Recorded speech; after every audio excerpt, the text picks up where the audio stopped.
The ship was dying. Captain Veltar could feel it in his bones, the way the star wind shuddered with each passing moment. The crystalline walls that had once hummed with life now flickered weakly, their blue glow fading to a dull gray. Air leaked from dozens of cracks in the hull, and the emergency system screamed warnings that no one needed to hear. "How long do we have?" Veltar asked his chief engineer, Colwyn, who stood hunched over a control panel that sparked with each touch. 6 hours, maybe 7 if we shut down non-essential systems. Colwyn replied, his forearms moving quickly across the controls. "The hyperspace drive is completely destroyed. We cannot repair it with what we have." Veltar looked around the bridge at his crew. 23 souls under his command, all depending on him to find a way out of this mess. The Starwind had been on a routine patrol of the Outer Rim when something went wrong with their faster-than-light drive. The explosion had thrown them into normal space in a system that appeared on no Federation charts. Sir called out communications. "Officer Nixara from her station, I am detecting no Federation vessels in this system. We are alone." The words hit the bridge like a physical blow.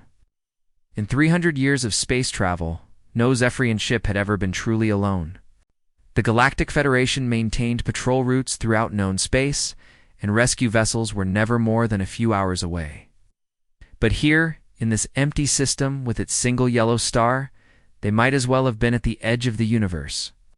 "Send the distress beacon," Veltar ordered.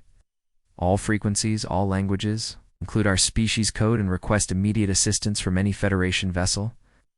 Nixara's fingers danced over her console, her bioluminescent patches glowing bright. "Green with concentration. Beacon is active, sir. I am broadcasting on all known Federation channels." "And unknown channels too," Veltar added. "Cast the net wide. Someone out there might hear us." The waiting began. On a Federation world, Veltar knew that rescue teams would already be preparing. The mighty Korvaxi with their massive warships that could punch through any enemy fleet. The ethereal collective with their advanced technology that seemed like magic to other species. The peaceful Altarians who ran the best medical facilities in the galaxy. Someone would come. Hours passed. The Starwind continued its slow death, systems failing one by one. The crew worked frantically to keep life support running, knowing that each breath might be their last. Veltar stood on the bridge, his tall frame casting long shadows in the dim light. His skin had shifted to the deep purple that his people showed when afraid, though he tried to hide it from his crew. Sir Nixara called out, her voice tight with exhaustion. "I am picking up something." Veltar rushed to her station. "Federation?" "No, sir. The signal is ... strange primitive, using very old electromagnetic frequencies." "Play it." The bridge filled with static and crackling interference. Then, through the noise, came a voice unlike anything Veltar had ever heard. It was deep, rough, and spoke in a language that their universal translators struggled to process. "Unknown vessel, this is Captain Jake Morrison of the UES Defiant. We have received your distress call and are moving to assist. Please respond with your location and status." The bridge fell silent. Veltar stared at the communication console as if it might explain this impossible situation. Use meant nothing to him. No Federation member used such crude communication methods. And yet, someone was offering help. "Sir," whispered Science Officer Lorcan, "I have checked our databases. There is no record of any species called US or any Captain Morrison." "Could it be a trap?" asked Colwyn, his massive frame tense with worry. Veltar considered this. Pirates sometimes used false distress calls to lure victims, but what would be the point here? The Starwind was a science vessel with no cargo worth stealing. And who would use such primitive technology for a trap? "Response coming in, sir," Nixara announced. The voice returned, clearer this time. "Zephyrian vessel, we show you on our sensors. Your ship appears to be in critical condition. We're 3 hours out at maximum speed. Can you hold on that long?" Veltar felt his heart's racing. Whoever this was, they had identified his ship and species somehow. They also seemed to know exactly how bad the situation was. "This is Captain Veltar of the Zephyrian vessel Starwind," he replied, hoping his words would translate properly. We have suffered catastrophic drive failure and are losing life support. We have maybe 6 hours of air remaining. Copy that, Starwind. We are pushing our engines to maximum. Captain Morrison out. The transmission ended, leaving the bridge in stunned silence. Veltar looked at his crew, seeing the same confusion and desperate hope in their eyes that he felt. Lorcan said quietly, "What if they are not Federation? What if they are from a world we have never contacted?" "Then we are about to make first contact with a new species," Veltar replied, "and hope they are friendly." The next 3 hours crawled by like years. The Starwind continued to fail around them. Temperature dropped as the heating systems gave out. The air grew thin and stale. 2 crew members collapsed from exhaustion and had to be carried to the medical bay. Then Nixar's console lit up with new signals. "Sir, I am detecting a vessel approaching fast. It is unlike anything in our databases." On screen, Veltar ordered. The main display showed a ship that looked like it had been built for war. It was angular and ugly, covered in armor, plating, and weapon systems. Where Zephyrian ships were grown from living crystal and flowed like water, this vessel looked like it had been hammered together from metal and determination. "Zephyrian vessel, this is the UES Defiant. Oh, we are in position. To render assistance, requesting permission to approach." Veltar took a deep breath. "Permission granted, Defiant. We are grateful for your help." The human ship moved closer, and Veltar could see strange markings on its hull. Letters and numbers that meant nothing to him, but somehow looked purposeful and strong. "Starwind, we are reading massive structural damage to your vessel. We are going to attach a tractor beam to stabilize you while we work on repairs. Please do not be alarmed." A beam of energy reached out from the human ship and gently grasped the Starwind. Veltar felt the shuddering stop for the first time in hours. His ship was no longer dying alone in the void. "Captain Morrison," Veltar said, his voice thick with emotion, "I do not know who you are or where you come from, but you have saved 23 lives today. My people will not forget this." "Just doing our job, Captain," came the reply. "We will have you fixed up and on your way home soon." Morrison out. Veltar looked around his bridge at his crew. They were alive because strangers had answered their call. Strangers who used primitive technology and flew ugly ships, but who had crossed the void to help people they had never met. He wondered who these humans were and why the Federation had no record of them. More importantly, he wondered what kind of people would risk their own lives to save complete strangers soon. He would find out. And the answer would change everything he thought he knew about the galaxy and the creatures that lived in it. The first thing Captain Jake Morrison noticed about the alien ship was how beautiful it was. Even damaged and leaking air, the crystalline vessel caught the light from the system's star and threw it back in patterns that hurt to look at directly. It was like someone had grown a spaceship from a living jewel. "That is not something you see every day," said Chief Engineer Lisa Martinez from her station on the bridge of the UES Defiant. She was a small woman with dark hair and quick hands, known throughout the fleet for being able to fix anything that broke. "No kidding," Morrison replied, studying the readings on his command screen. "Tony, what are you picking up from their communication systems?" Communications Officer Tony Kim shook his head. "It is like nothing I have ever seen, sir. Their technology is completely different from ours. They're using some kind of biological computer system. The signals are alive somehow." Morrison had been commanding the Defiant for 3 years, and in that time he had seen plenty of strange things in the outer systems. But this was different. This was first contact with a completely unknown species, and his crew was handling it better than he had expected. "Sir," called out Tactical Officer Ryan Clark, a young man with red hair and nervous energy, "I am reading 23 life signs on that ship. All seem to be in distress." "Medical Officer Patterson to the bridge," Morrison said into his comm. Unit Dr. Amy Patterson arrived within minutes, her medical kit already in hand. She was a tall woman with gray hair and gentle eyes, but Morrison knew she could work miracles when lives were on the line. "Captain, what do we know about their biology?" she asked. "Nothing," Morrison admitted. "We are going in blind. But they asked for help, and we are going to give it." The next hour was spent carefully maneuvering the Defiant close to the alien vessel.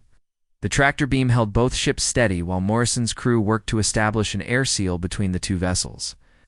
It was delicate work, made harder by the fact that they had no idea what kind of atmosphere the aliens breathed. Captain Martinez reported, "I have managed to match our airlocks with theirs. The seal is holding, but I have no idea what we are going to find on the other side." Morrison stood in the airlock with Patterson, Clark, and 2 security officers. All of them wore full environmental suits, not knowing if the alien atmosphere would be breathable or deadly. Remember, Morrison said, "We are here to help. These people are in trouble, and we are going to fix that. Everyone keep calm and follow my lead." The airlock cycled open, and Morrison got his first look at the interior of an alien spacecraft. The walls were made of the same living crystal as the hull, glowing softly with bioluminescent patterns. The air was warm and humid, and his suit sensors showed it was breathable for humans. "Captain Morrison." The voice came from a tall figure approaching down the corridor. Morrison found himself face to face with his first alien. The being was nearly 7 feet tall, with long limbs and skin that seemed to shift color like oil on water. Currently, it was showing deep blues and purples, which Morrison hoped meant something good. The alien had 4 arms and large eyes that seemed to hold genuine intelligence and kindness. "I am Captain Veltar," the alien said, his voice coming through some kind of translation device. "You have saved our lives. I do not know how to thank you." Morrison removed his helmet, deciding to trust that the air was safe. "Just doing our job, Captain. I am Jake Morrison, and this is my crew. We are here to help." More aliens appeared in the corridor, all of them showing the same shifting skin colors. Morrison noticed that several were injured, with what looked like burns and cuts from the explosion that had damaged their ship. Dr. Morrison said, "You are up." Patterson moved forward with her medical kit. "Captain Veltar? I am Dr. Patterson. May I examine your injured crew members?" Veltar's skin shifted to show more green and yellow patterns. "You are a healer?" "Yes, please. Our medical officer Lorcan will assist you." Another alien stepped forward, this one smaller and more delicate than the others. "I am Lorcan," it said. "I would be honored to work with a human healer." Morrison watched as Patterson and the alien medic began examining the injured crew. It was strange to see two completely different species working together so naturally, but somehow it felt right. "Captain Morrison," Veltar said, "may I ask where you are from?" "Our databases show no record of humans or the UES. We are from a planet called Earth," Morrison replied. "The 3rd planet from the Sun in the Sol system. Where are you from?" "From Zephyr Prime, in the Andorian sector. We are members of the Galactic Federation." Morrison felt his heart skip a beat. The Galactic Federation? How many species are in this federation? "Over 400, Veltar answered. "We have been exploring the galaxy for centuries, seeking new worlds and new civilizations to join us in peace." "And you have never heard of Earth?" Veltara's skin shifted to show deeper purple patterns. "No, Captain. Your system is not in our star charts. How is this possible?" Morrison looked at his crew, seeing the same confusion and growing excitement in their eyes. Earth had been alone in the galaxy for so long, struggling to reach the stars with primitive technology. Now they found out there were hundreds of other civilizations out there. "We thought we were alone," Morrison said quietly. "We have been searching for other intelligent life for generations." This is incredible," Veltar said, his skin now showing bright gold patterns. "Completely unknown spacefaring species. The Federation Council will want to meet you immediately." "The Federation Council?" Clark asked. "The governing body of our civilization," Veltar explained, "representatives from all member species. They make decisions about exploration, trade, and first contact with new civilizations." Martinez had been working with the alien engineers to assess the damage to their ship. She returned to the group with a worried expression. "Captain," she said, "their drive system is completely destroyed. But the technology is amazing. They use some kind of biological computer system that grows itself. If we could study this, ... Lisa Morrison warned. Sorry, sir. "The point is, we can fix their ship, but it will take time. We are going to need to bring them aboard our vessel while we work. Morrison looked at Veltar. Captain, we would be honored to have you and your crew as our guests while we repair your ship. Veltar's skin shifted to show warm orange and gold patterns. The honor would be ours, Captain Morrison. But I must warn you, once we return to Federation space, they will want to know everything about your species. Why would that be a problem? Morrison asked. First contact is a very serious matter, Veltar explained. There are protocols, procedures. The Federation is very careful about how new species are introduced to galactic civilization. Patterson looked up from treating an injured alien. Captain, I need to get some of these people to our medical bay. Our injuries are serious. Do it, Morrison ordered. Whatever they need. As the human and alien crews worked together to move the injured to the Defiant, Morrison found himself thinking about what this meant. Earth was not alone. There were hundreds of other civilizations out there, and they had some kind of government that controlled first contact. Captain Veltar, Morrison said, "What happens now?" "Now we contact the Federation," Veltar replied. "And we tell them that we have made contact with a new species. A species that risked their own lives to save. Strangers." Morrison watched as his crew helped the aliens move their injured to safety. Human and alien working side by side, proving that cooperation was possible between different species. Sir Tony Kim called out, "I am picking up something on long-range sensors." Multiple ships approaching at high speed. Morrison felt his stomach. Drop Federation ships? Okay.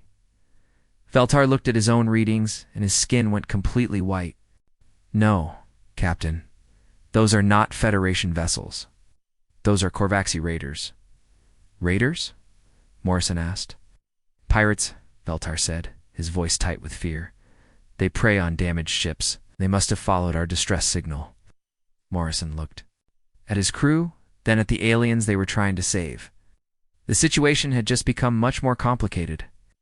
"How long until they get here?" he asked. 20 minutes, maybe less," Veltar replied. Morrison smiled grimly. "Then we had better get ready for a fight?" The Korvaxi raiders never got close enough to cause trouble. Captain Morrison watched on the main screen as 3 enemy ships approached the Defiant, their dark hulls bristling with weapons.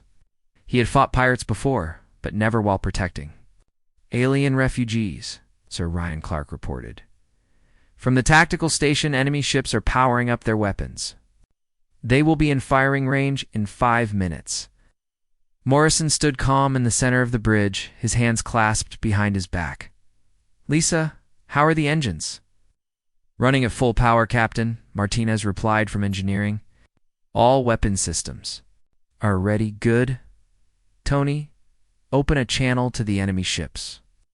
The main screen flickered to show 3 alien faces that looked like they had been carved from stone. The Korvaxi were known throughout the galaxy as raiders and slavers, caring nothing for the laws of civilized space. "Human vessel," the lead Korvaxi growled. "You are harboring valuable cargo. Surrender the Zephyrian ship and crew, and we will allow you to leave." Morrison smiled, but it was not a friendly expression. "This is Captain Morrison of the UES Defiant. The beings on this ship are under my protection. I suggest you find somewhere else to be." "Ah," the Korvaxi leader laughed, a sound like rocks grinding together. "You are one small ship against 3. Your weapons are primitive. You cannot win." "Want to bet?" Morrison asked. The channel closed and Morrison turned to his crew. "All hands, battle stations. Show these pirates what humans can do." The fight was over in 12 minutes. The human ship moved like a dancer, avoiding the slower Korvaxi vessels while its weapons found their targets with deadly precision. 2 of the raider ships were destroyed outright, and the third limped away into hyperspace. Captain Veltar stood on the bridge of the Defiant, watching in amazement as the human crew worked. "Incredible," he whispered. "I have never seen such tactics." "We have had plenty of practice," Morrison replied grimly. "Space is dangerous when you are alone." Over the next few hours, as the human and Zephyrian crews worked together to repair the Starwind, both sides learned things that changed everything they thought they knew about the galaxy. Dr. Patterson worked in the medical bay with Lorcan, the Zephyrian healer. The injured aliens were responding well to human medical techniques, which surprised the gentle doctor. "Your healing methods are very advanced," Lorcan said, watching Patterson use a medical scanner that seemed impossible for a species unknown to the Federation. "How did you develop such technology without contact with other civilizations?" Patterson looked up from her patient, a young Zephyrian with burns on his arms. "We had to learn quickly. When you are fighting for survival, you get creative. Fighting for survival?" Lorcan asked, his skin shifting to show concern. "But your species has achieved faster than light travel. Surely you are past such struggles." "We reached the stars less than 50 years ago," Patterson explained. "Before that, we nearly destroyed ourselves several times. Wars, diseases, disasters. We learned to heal because we had to." Meanwhile, in the engineering sections of both ships, Lisa Martinez was having her own revelations. Zephyrian technology was incredible, but it was also clearly designed by a species that had never known real conflict. "This is beautiful work," she told Colwyn, the Zephyrian engineer, as they examined the damaged hyperspace drive. "But why is there no armor? No backup systems?" Colwyn looked confused. "Armor? Why would we need armor? We are explorers, not warriors. What about pirates, raiders, hostile aliens?" "The Federation keeps the peace," Colwyn explained. "There has been no major conflict in over 2 centuries. Ships like yours, designed for war, are not needed." Martinez stared at the alien engineer. "No conflict? No wars? How is that possible?" "The Federation Council mediates all disputes," Colwyn said. "All civilized species follow the same laws of peace." But it was in the computer systems that the most shocking discovery was made. Tony Kim had been working with Nick Serra, the Zephyrian communications officer, to repair their long-range transmitters. What he found in their database made his blood run cold. "Captain," he called Morrison over to his station, "you need to see this." The screen showed a 3-dimensional map of the galaxy, with thousands of star systems marked in different colors. Kim pointed to a small yellow dot near the edge of the display. "That is Earth," he said quietly. "Our home system." Morrison stared at the map. "They know where we are." "It gets worse, sir." "Look at this." Kim touched the screen, and information flowed across it. "This is their file on humanity. They have been watching us for over 300 years. Morrison read the report, his face growing darker with each line. Earth was classified as a developing world under protective isolation. The file contained detailed information about human history, culture, and technology. It knew about their wars, their struggles, their desperate attempts to reach the stars. "They have been watching us all along," Morrison said. His voice tight with anger, Captain Veltar approached, his skin showing the deep purple of shame. "Captain Morrison, I can explain." "Explain what?" Morrison turned to face the alien. "That? "You people have been spying on us for centuries. That you watched us struggle and suffer and did nothing. It's not that simple," Veltar said. "The Federation has rules about first contact. Developing species must be allowed to grow naturally, without interference. Developing species..." Morrison's voice was dangerously quiet. "Is that what you call us?" Other crew members had gathered around, both human and Zephyrian. The mood was tense, with the humans looking angry and the aliens showing colors of fear and confusion. "The Federation Council decided long ago that humanity was not ready for contact," Veltar explained. "Your species was considered too aggressive, too warlike. The decision was made to wait until you had achieved a more peaceful civilization." "Too aggressive?" Dr. Patterson spoke up from across the room. "We just saved your lives. We fought off pirates to protect you." "How is that aggressive?" "You are warriors," Veltar said. "Your ship is designed for battle. Your first response to the raiders was violence." "Our first response was to protect innocent people," Morrison corrected, "something your peaceful Federation apparently does not do." Lorcan, the Zephyrian medic, stepped forward. "Captain Morrison, please understand. The Federation has seen many species destroy themselves with war. The isolation protocol exists to protect developing civilizations from that fate. Protect us," Martinez laughed bitterly. "You watched us nearly destroy ourselves with nuclear weapons. Yes. You watched us poison our own planet. You watched us struggle to reach the stars with primitive technology, and you did nothing. We followed the law, Veltar said weakly. Whose law? Morrison asked. Did anyone ask humanity what we wanted? The bridge fell silent. The humans stared.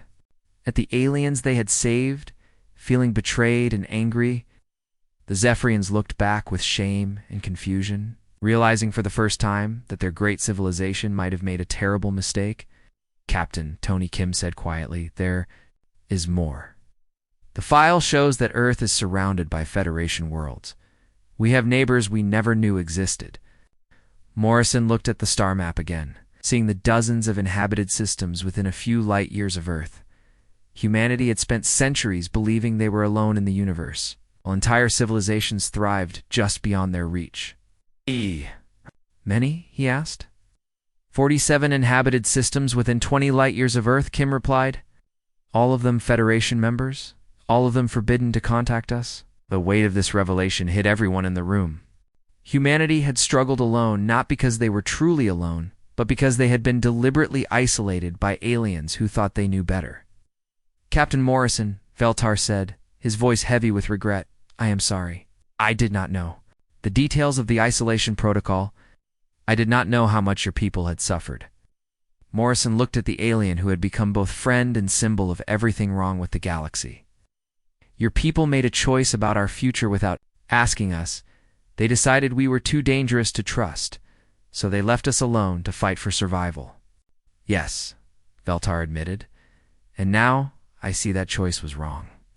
The species that saved us, that fought to protect us, that welcomed us aboard their ship, this is not the aggressive race described in our files. No, Morrison agreed, we are not. We are exactly what you should have hoped to find in the galaxy, partners, not enemies. The two captains stood facing each other, representatives of two very different approaches to civilization. One had grown in peace and safety, protected by the laws of a vast federation. The other had been forged in struggle and isolation, forced to become strong or die. What happens now? Veltar asked. Morrison looked around at his crew, seeing the same determination in their eyes that had carried humanity to the stars. Now we go home, and we decide what to do with this information. And us? Veltar asked. You complete your mission, Morrison replied. You return to your Federation. You tell them exactly what kind of species they have been hiding from for 300 years. The repair work continued for 2 more days, but the atmosphere aboard the Defiant had changed completely. Human and Zephyrian crew members worked side by side, but there was tension in the air that everyone could feel. Oh. The humans felt betrayed by the revelation of their isolation, while the Zephyrians struggled with the knowledge that their peaceful civilization had caused so much suffering. Captain Morrison stood in his ready room, staring out at the stars through the small viewport. The galaxy looked different now that he knew it was full of civilizations that had watched humanity struggle and chosen to do nothing. The door chimed, and he called for whoever it was to enter. Captain Ryan Clark said as he stepped into the room, "We need to talk." Morrison turned from the window. His tactical officer looked angry, and Morrison could guess why. "What is on your mind, Ryan, sir? We have a chance here? A real chance to get answers and maybe even pay back for what they did to us?" "Payback?" Morrison asked. "Think about it, sir. We have their ship, their crew, their technology. We could take them back to Earth, force them to share what they know, make them explain to the Federation why they were wrong." Morrison sat down behind his desk and gestured for Clark to take a seat. "You want to take them prisoner?" "Not prisoner, sir. Guests. Protected guests who happen to have information we need." "That sounds like prisoner with extra steps, Ryan." Clark leaned forward, his voice intense. "Captain, they watched us nearly destroy ourselves. They watched us struggle to reach the stars while they had faster-than-light travel. They decided we were too dangerous to contact, but where were they when we needed help?" Morrison understood the anger. He felt it too, burning in his chest like a fire that would not go out. And what would that accomplish? We would show them that humanity deserves a place in this galaxy, that we are not the monsters they thought we were by taking hostages. Clark fell silent, realizing how his suggestion sounded when spoken aloud. Morrison stood and walked to the viewport again. "Ryan, I want you to gather the senior staff. We need to discuss this properly." An hour later, Morrison sat at the conference table with his officers. The room was quiet, filled with the weight of the decision they faced. Outside, the repair work continued, but everyone knew it would be finished soon. Then they would have to decide what to do with their alien guests. "Options," Morrison said simply. "We could take them to Earth," Clark suggested again. "Let our government decide what to do with them." "That would be kidnapping," Dr. Patterson said firmly. "These people saved our lives by calling for help." "Have done nothing wrong? They are part of a civilization that has kept us isolated for centuries," Martinez argued. "They have information we need, information they are willing to share," Patterson countered. "Captain Veltar has been completely honest with us. He has answered every question we have asked. After we found out the truth, Tony Kim said, would never have told us about the isolation if we had not discovered it ourselves." Morrison listened to his crew argue, understanding both sides. These people had trusted him to make the right decision, and he was not sure what that was anymore. "About the bigger picture?" he asked. "What happens to humanity if we do this?" "What do you mean, sir?" Clark asked. "Think about it. We take these people back to Earth. We force contact with the Federation. What message does that send about who we are as a species?" "It sends the message that we will not be ignored," Martinez said. "It sends the message that we are exactly what they feared," Patterson replied. "Aggressive, warlike, unable to solve problems without force." Morrison stood and walked to the viewport. In the distance, he could see the Starwind, its crystalline hull gleaming in the light of the system's star. The repairs were nearly complete, and soon it would be ready to carry its crew home. "Lisa," he said, "how advanced is their technology? Compared to ours?" "Centuries ahead in some areas," Martinez replied. "Their computer systems are like nothing we have ever seen. But, sir, their weapons are primitive. Their shields are weak. They have no armor." "Because they never needed it," Morrison said.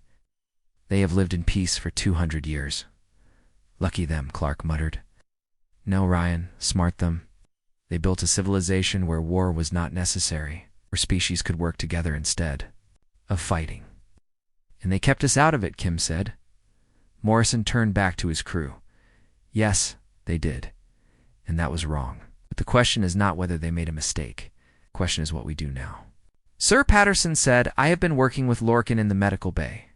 He is a good person.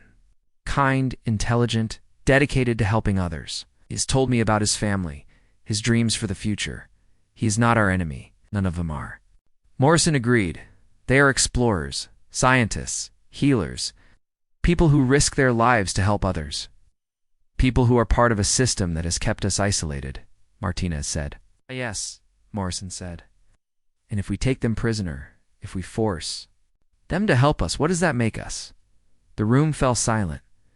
Morrison could see his crew struggling with the same emotions he felt. Anger at the injustice of their isolation, hope for contact with a larger galactic civilization, fear of making the wrong choice.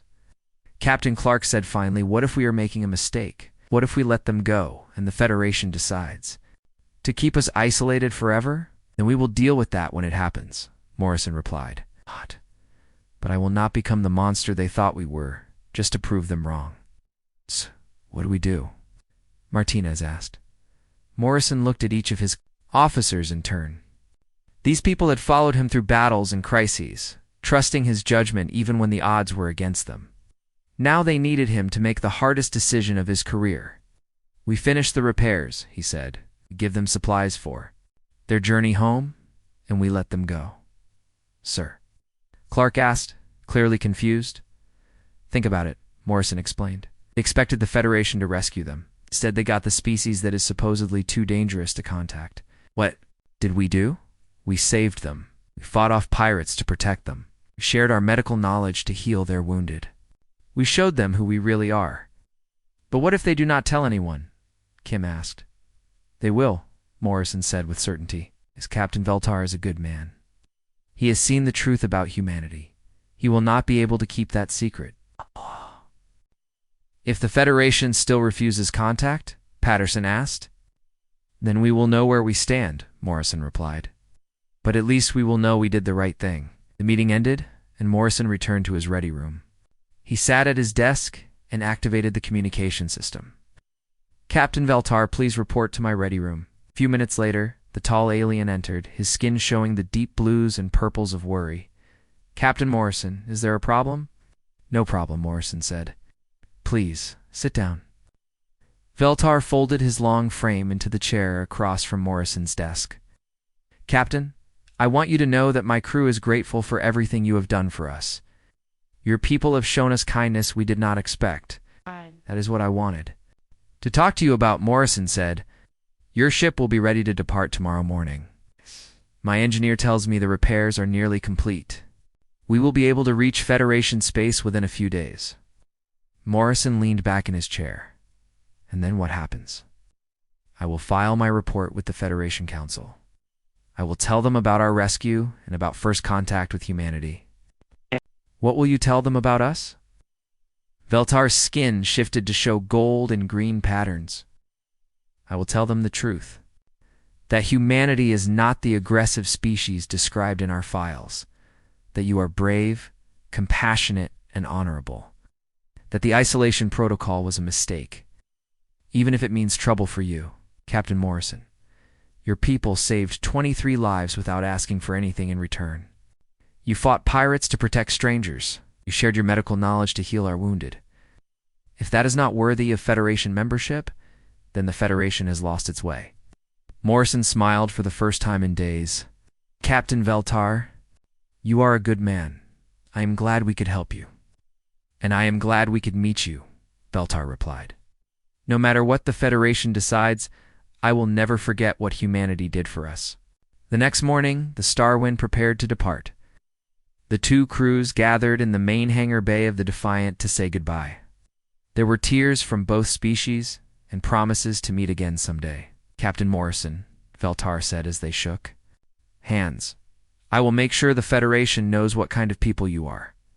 Just tell them the truth, Morrison replied. That is all we ask. The Zephyrian ship undocked from the Defiant and slowly moved away. Morrison watched from the bridge as it entered hyperspace and disappeared among the stars. Sir, Clark asked, do you think we made the right choice?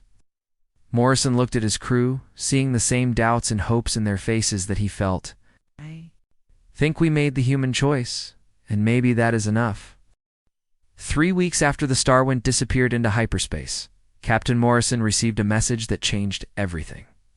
The EU's Defiant was conducting routine patrol near the edge of human space when Tony Kim picked up a transmission, unlike anything they had ever received. Captain Kim called out, his voice tight with excitement. You need to hear this.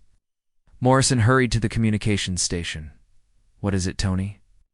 It is a message from the Galactic Federation, sir. They want to talk. The message was formal and polite, transmitted on frequencies that human technology could barely detect. It requested permission to enter the Sol system for the purpose of establishing diplomatic contact with the government of Earth.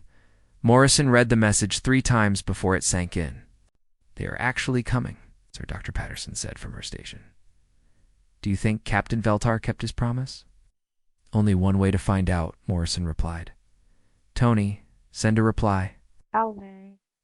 Tell them they have permission to approach Earth, but they will be met by our defense fleet. Defense fleet? Clark asked. Sir, we only have 12 ships. Then we better make sure they count, Morrison said with a grim smile. The first Federation vessel to enter the Sol system was unlike anything humans had ever seen.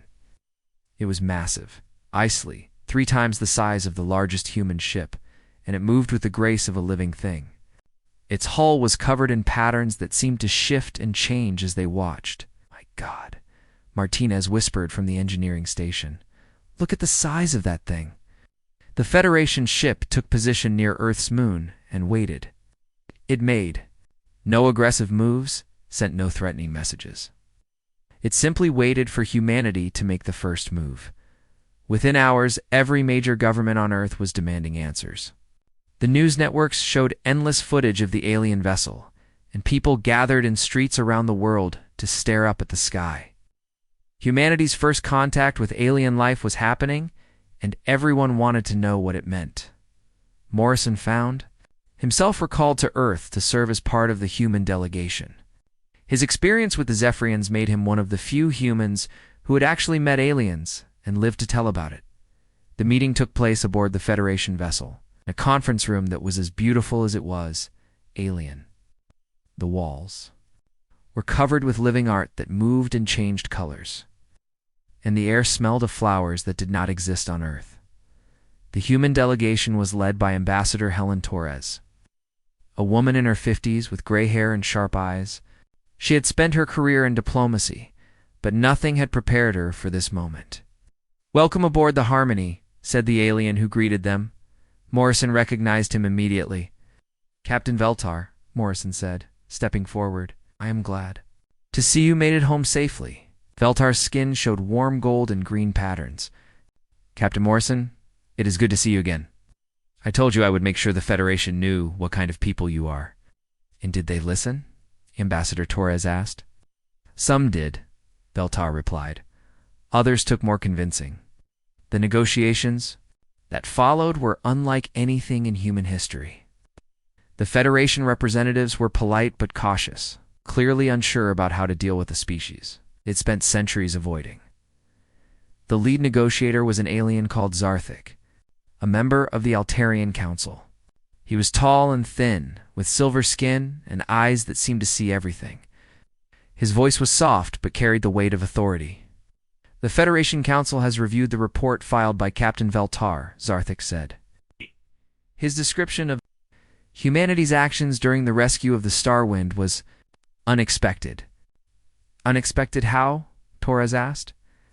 "Our files indicated that humanity was too aggressive for peaceful contact.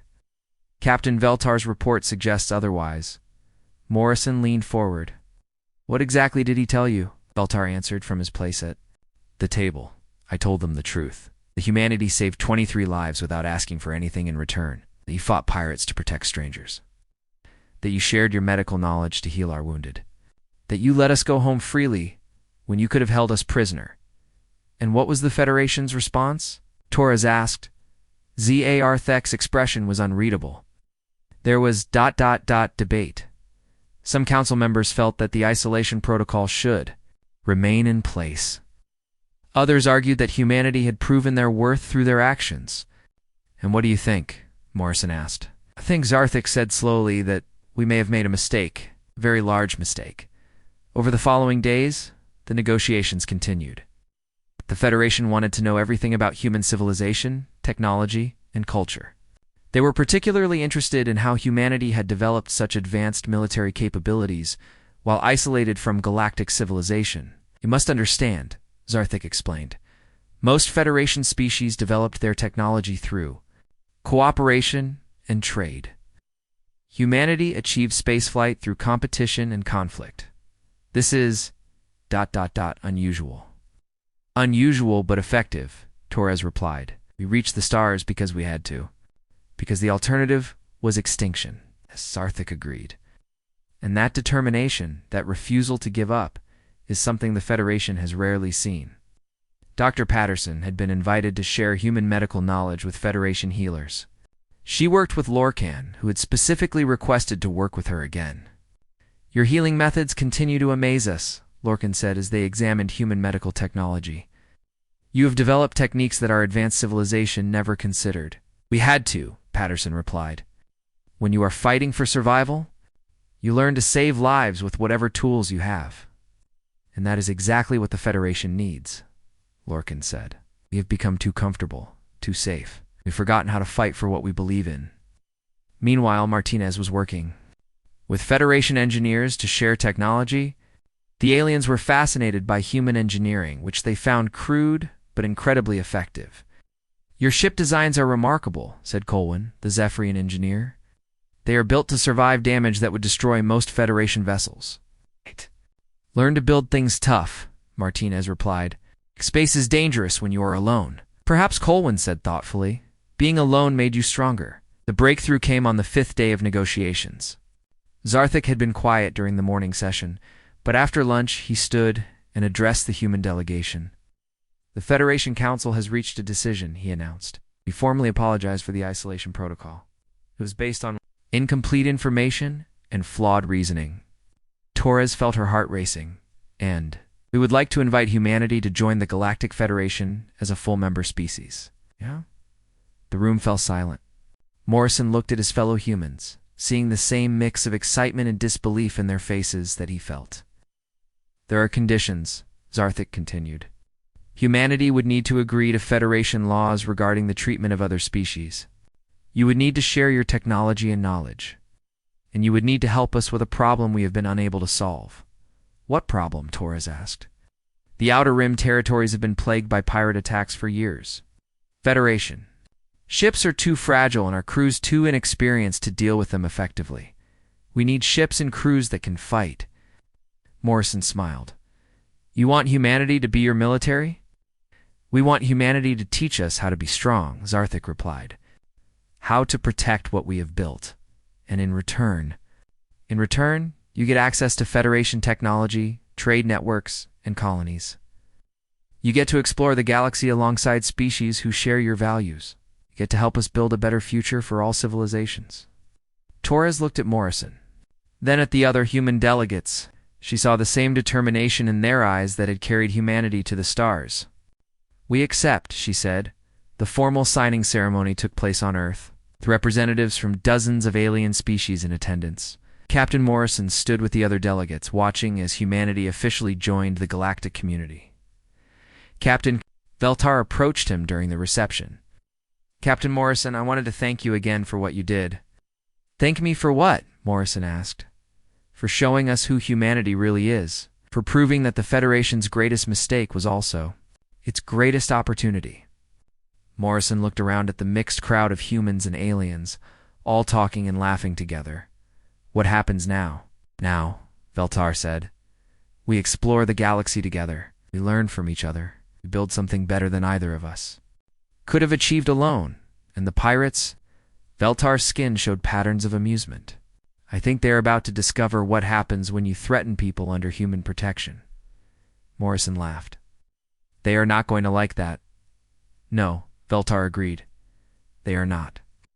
As the celebration continued around them, Morrison looked up at the stars. Somewhere out there, the galaxy was waiting. And for the first time in human history, they would not be exploring it alone. The distress call that had changed everything was answered by the right species after all. It just took the galaxy 300 years to realize it.